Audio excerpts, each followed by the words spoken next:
For hundreds of years, many historians have wondered what happened to the Roman Empire. They've wondered what caused it to decline and fall. Historians debate on the reasons all the time, but they do agree on one thing. The Roman Empire was too powerful to be brought down by a single cause. The fall of the Roman Empire had many different origins and was a gradual process. Around 160 Common Era, the Roman Empire started to decline, and although it didn't fall yet, demise seemed imminent. The Pax Romana, or the time of peace and minimal expansion, was a pivotal time period in Roman history. Although the Romans remained safe and relatively unnoticed from the rest of the world during these 200 years, they lost quite a bit of revenue. You see, the majority of Rome's income came directly from their conquests. They would take over cities and villages and loot them for everything valuable they owned. At the time, the emperors were content with their borders and stopped their raiding. Inadvertently, they lost a ton of money. The Romans were also losing money by engaging in luxury trades with the East. The Romans sent loads of cash to the East, and in return, they got silk, spices, and other foreign luxury goods. Although these new products were lavish and gave a sense of opulence, they were deteriorating the already struggling financial base of the empire. Rome soon was left with little money to support itself, and that is when the real problems arose. Throughout much of Roman history, there were foreign Germanic tribes just outside Roman borders. These groups of people, often dubbed barbarians, were seen as a constant hostile threat. The Romans viewed the barbaric tribes as dangerous peoples who were mainly seeking to corrupt their precious land. In actuality, what the Germanic tribes wanted to do was to join the Roman civilization. Over time, these groups slowly edged their way into the Roman Empire.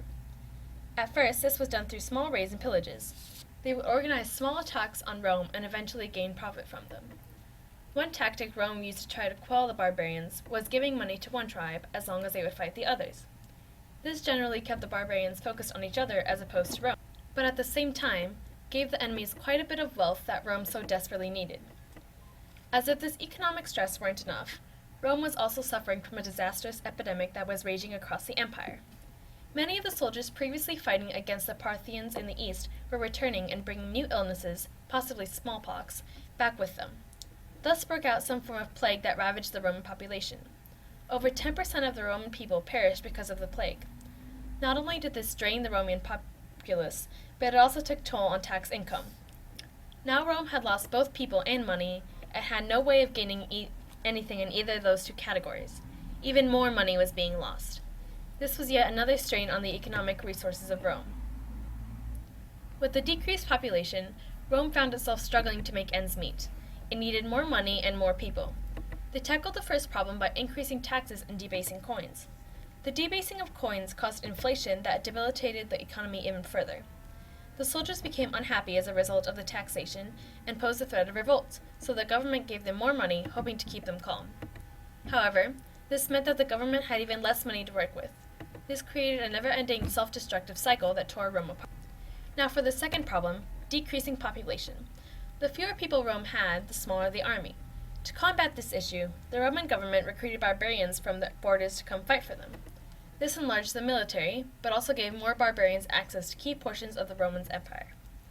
The barbarians wanted to be part of the Roman Empire, and so they had no problem being a part of the army, except for that they wanted more power within the armies. The barbarians wanted to become generals, and so when Rome wouldn't let them, they marched on Rome with their armies. This process of bringing foreigners into Rome is called barbarization, and was another major facet of Rome's decline. In the end, we find that the increasing pressure from the outside with the barbarians, along with the internal economic distress, plus eventual internal barbaric influences, made it so that Rome simply couldn't sustain itself any longer. Rome burst like a bubble, leaving only shards of its culture scattered all over Europe. This was the end of the Roman Empire. As for a specific date upon which Rome fell, we are somewhat unsure. There are many incidents in Roman history where catastrophic things took place, and it is hard to pinpoint one that had the most impact. However, the majority of historians have come to accept one date, that of 476 Common Era, to be the year of the fall of Rome.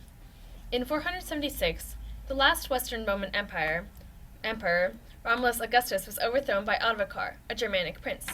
Ottokar proceeded to take over the Roman army. Many consider this to be the turning point for Rome. After Augustus's death, Rome never returned to the prosperous and awe-inspiring empire it once was.